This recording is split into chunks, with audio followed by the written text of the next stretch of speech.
Welcome to the SVG TV News for Thursday, February 23rd. I'm Khalil Kato with the details. The illicit trade in small arms and light weapons, inclusive of assault weapons, is a priority threat to citizen security in St. Vincent and the Grenadines and the rest of CARICOM. This is according to Prime Minister Dr. Ralph Gonsalves, who in a ministerial statement in Parliament today said there is a persistent demand in countries for firearms and their continued use in the commission of crimes, including homicides. The demand for firearms remains high with criminal groups and also with the civilian population for personal protection in response to increases in violence in some communities in our country and the rest of the CARICOM jurisdictions.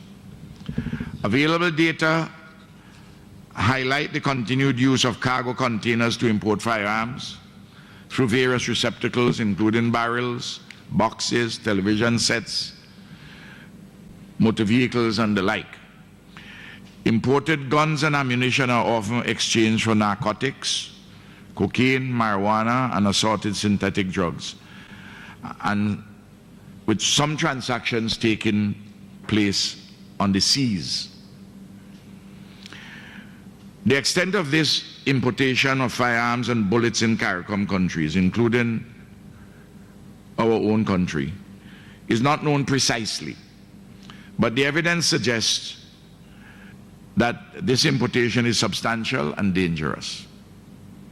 The CARICOM Implementation Agency on Crime and Security Impacts, in collaboration with Interpol's Firearms Program, hosted the operational hub of Operation Trigger 7 for the Caribbean in a 6-day period, September 20th to 30th, 2022, which gives just a small indication of the volume of illicit firearms circulating in our region. The operation yielded, among other things, 346 firearms, 3,328 rounds of ammunition, ghost guns, GHOST, handguns, are now being recovered in our regional countries. And a priority of all our countries is to determine if they are imported or 3D printed or created in CARICOM member states.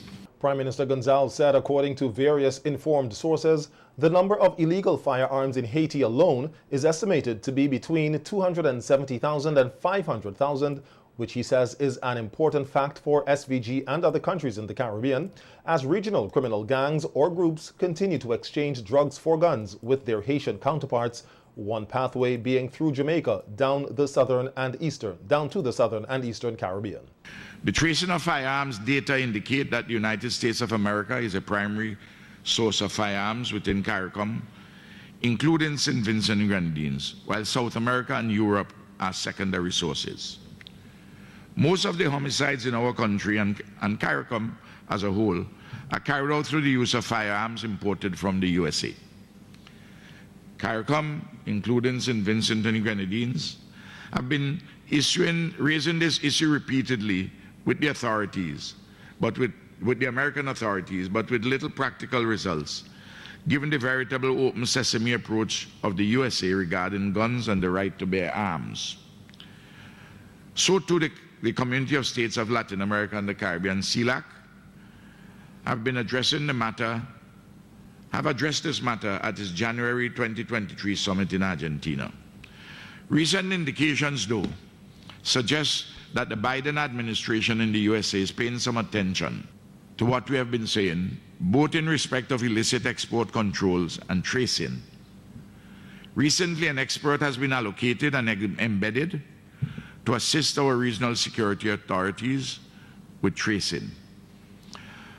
For example, an illegal firearm seized at Port Kingston late last year was traced to a crime committed in Indiana in the USA.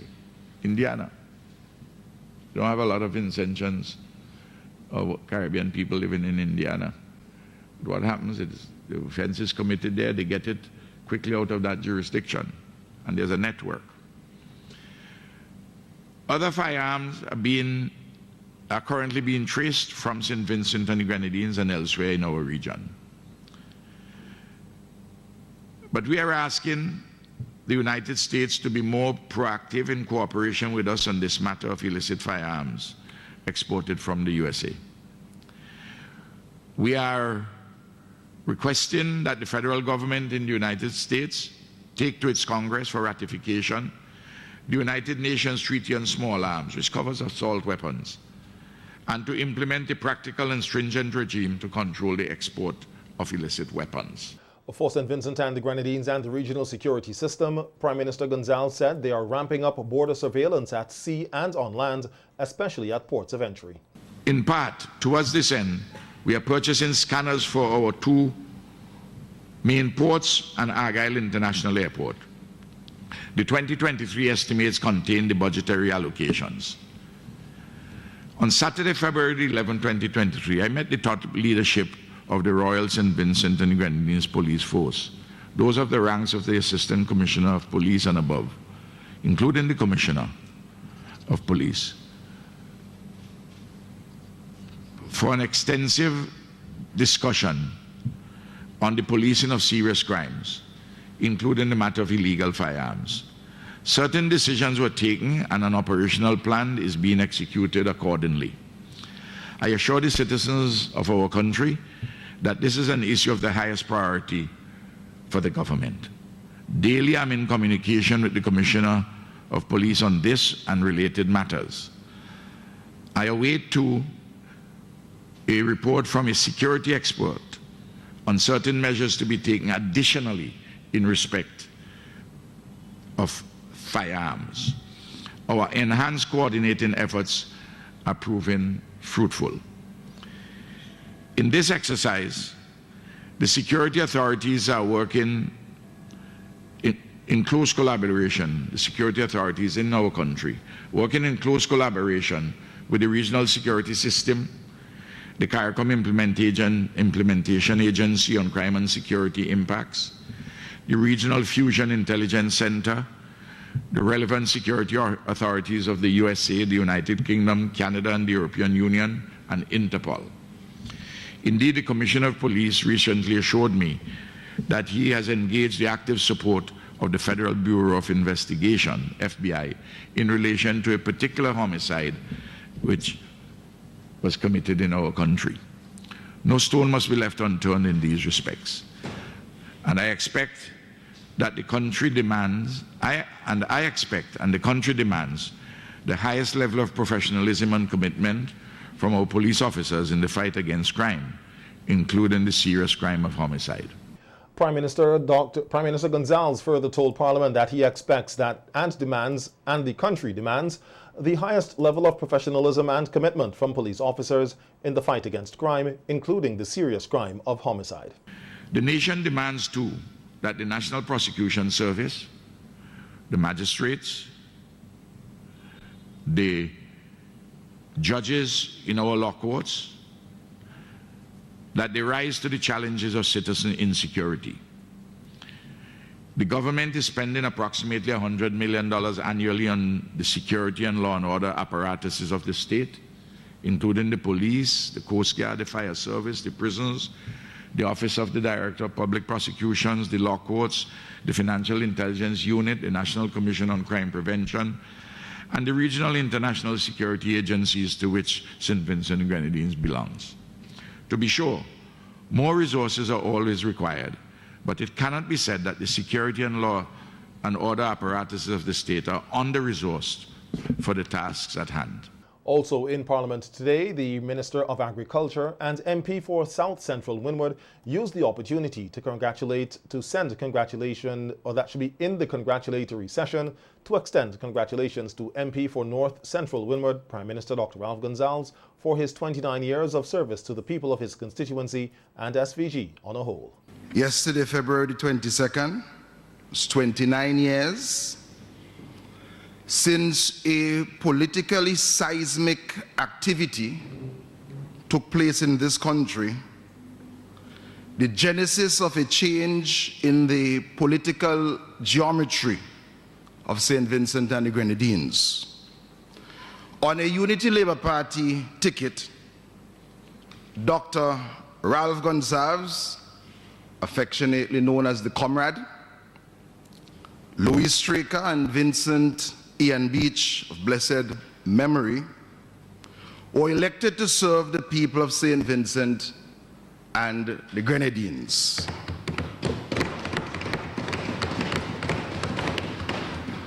Dr. Ralph Gonzalez for North Central Windward, Sir Louis Straker for Central Leeward, and Sir Vincent Ian Beach for South Windward. It was the beginning of a star political era, which laid the foundation for the placing of our country on a trajectory that later delivered the Argyle International Airport, a revolution in education, the Vision Now program, a revolution in housing. Our foreign affairs agenda was taken to remarkable heights. A diversified food production platform, among many others, including guiding us through a pandemic, volcanic eruptions, and global economic turmoil. Minister of Foreign Affairs and Foreign Trade, Kiesel Peters, used the opportunity to congratulate St. Vincent and the Grenadines on being the first CARICOM country to assume the pro tempore presidency of the Community of Latin America and Caribbean States, CELAC, on January 24th. Madam Speaker, I hasten to add that the support for St. Vincent and the Grenadines was unanimous. And it speaks volumes to the level of confidence reposed in St. Vincent and the Grenadines' ability to lead multilateral organizations. And in light of that, I wish to congratulate the government and people of St. Vincent and the Grenadines on this very historic milestone. As my honorable colleague said, the Honorable Minister of Agriculture said that we have taken foreign affairs a bit further and we have hastened our footsteps and made an imprint on the international community, and that is commendable. I also wish to congratulate the Honorable Prime Minister for his visionary leadership and for his recognition of the importance of CELAC and ensuring that St. Vincent and the Grenadines was a foundation member of CELAC, which makes him one of the founding fathers of CELAC. And I want to commend him for the work that he has done over the years to foster integration within our region. Providing an update on Minister of Urban Development, Energy, Airports, Seaports, Grenadine Affairs and Local Government, Senator Julian Francis, who has been absent from Parliament for an extended period due to health reasons. Prime Minister Gonzalez said Minister Francis is recovering satisfactorily. Not as speedily as all of us in this honorable house would like to see, but he's making good progress.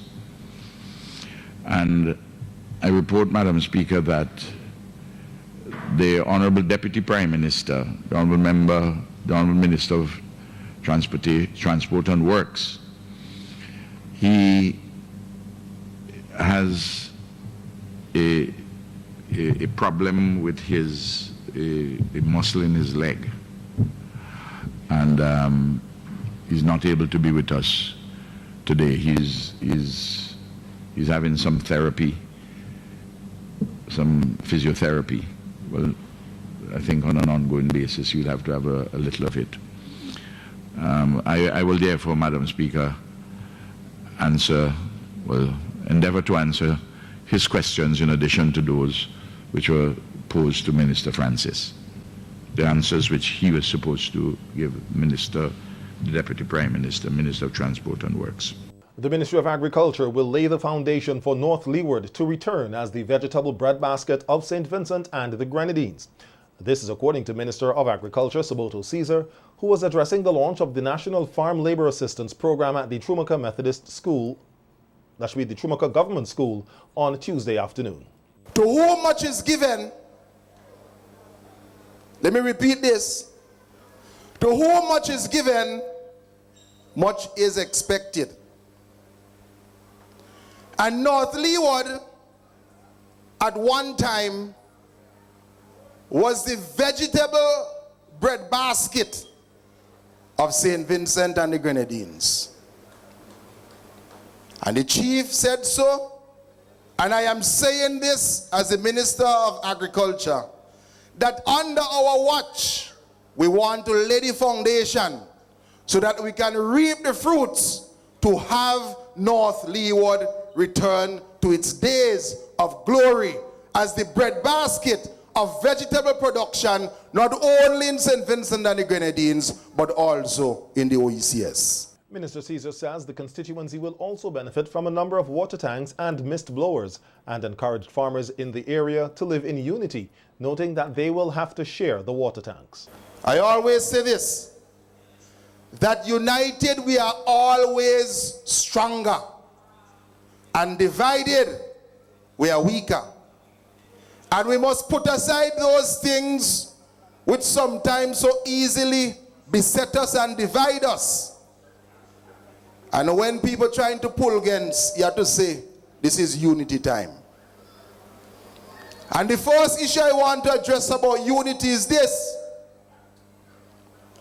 We are going to distribute today, tomorrow, and the upcoming days from the Church of the Latter-day Saints and the Red Cross 25 water tanks. And the government is going to add on close to 20 to that. And there are some persons who got water tanks before. And we are also going to distribute to a cooperative in North Leeward some mist blowers. But let me show you a lesson about unity. We have 10,000 registered farmers in the country, but we don't have 10,000 water tanks.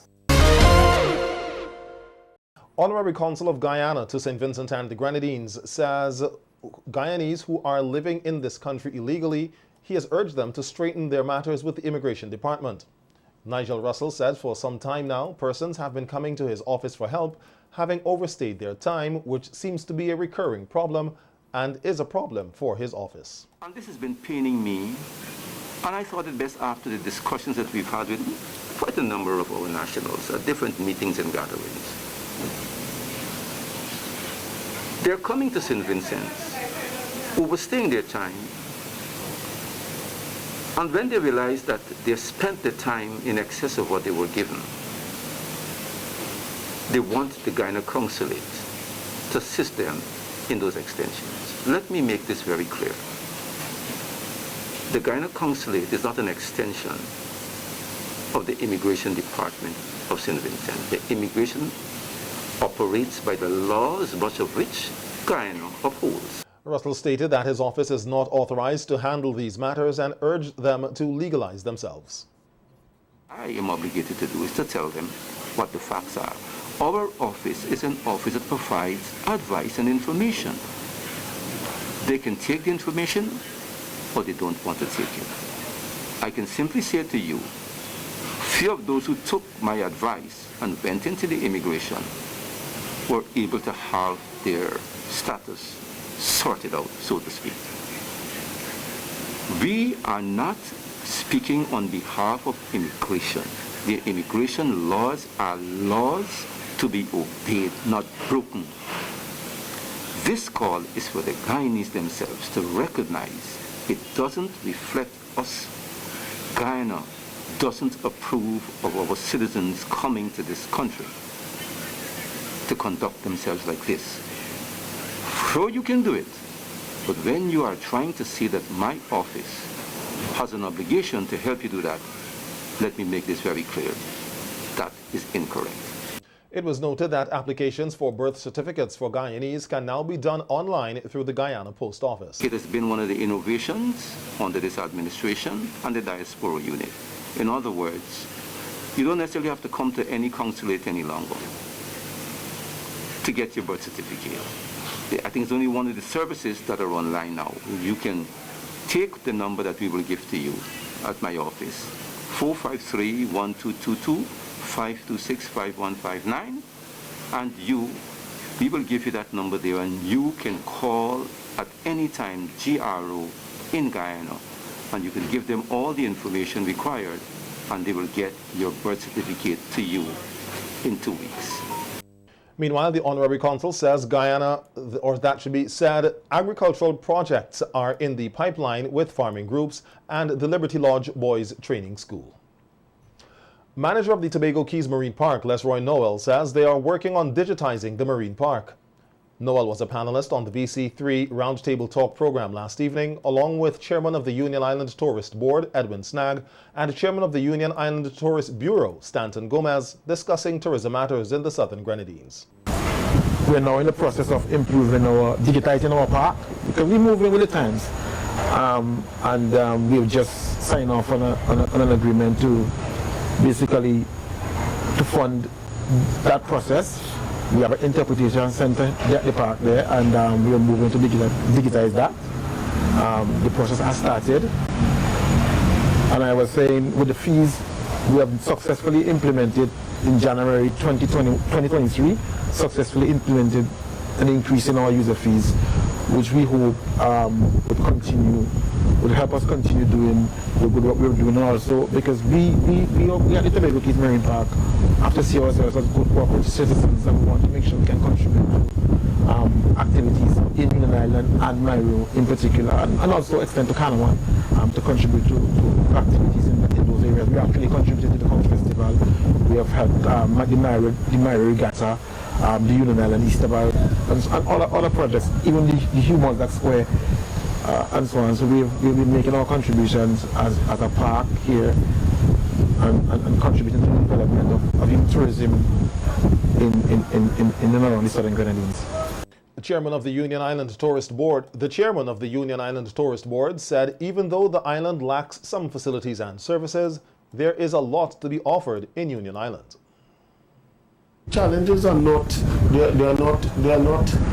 unusual to as I say, most countries in which we have, a mainland and what we will call dependencies, in that you don't have the type of facilities that you will have in these small islands and states and so on, and people sometimes still live today in a sort of thing, in that you want to draw comparison with what would take place on the mainland, and people, for instance, will draw reference to our medical service and say that but you can't have a operating theater, on one of these Grenadine islands. It has to be a mainland, and there are certain services that one always have to access at capital city. It is the reality of the life. Mm-hmm. But then again, nobody put a gun to our head. We choose to live here, and if I choose to live here because of the serenity and peace that I have here, that I know that there are certain things that will not be available to me unless I go where it exists.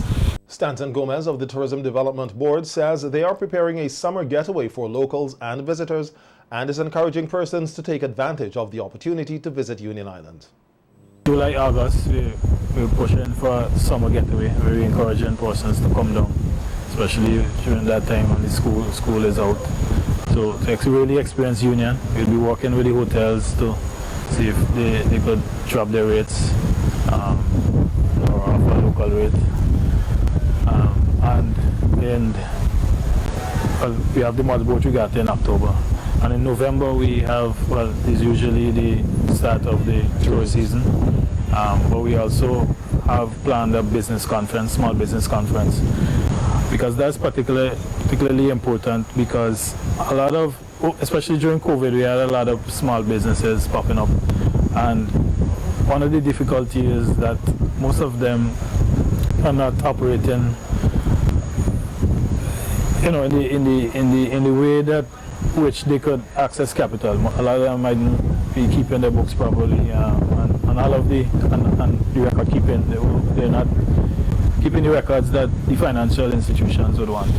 So the small business conference would address stuff like that, and as well as marketing and stuff like that. The Fairhall Government School started with 1 student with a disability condition and now has enrolled 43 students with special needs. Principal Angela Kidd Roberts says they are an inclusive school and believes strongly that all students deserve an education. For visual impaired students, we have 2 so far. But we have other students who are special, a total of 42 students who are special, and our population here at the school is 319 students total. They have a special learning condition, whether it's autism, Down syndrome, whether it's just learning difficulties, dyslexia, anything of that sort. 9 years after the intake of students, the primary school now offers secondary education for the students who are differently able. As head teacher, Mrs. Sharon Morgan Peters and myself, along with Julia Burke, a teacher here, we started the program. In 2017, around 2018, we started a secondary area where we have students and we know that they are not ready to transition to the secondary school, so we kept them on for a bit. So right now, presently, we have a grade 7, 8, 9, and 10, and those are students who are different than others. They have some special education needs. Principal Kidd said they do not turn down parents who feel that their children stand a chance at learning. Parents, they have been coming and they have been asking because they are saying that the child can learn, their child can learn, and they are not forced the school special needs in town. And then we just decide, okay, let us see how it is going, because I know other countries, they have started inclusion, and in somewhat St. Vincent and the Grenadines didn't start it, so why not start it? So we just decide to take these children once they can learn, and we walk along with them. Because as I say, we have a very caring staff who will take the time with these students, and we'll try our very best to see how we can make them comfortable and how they can move from a point A to a point B.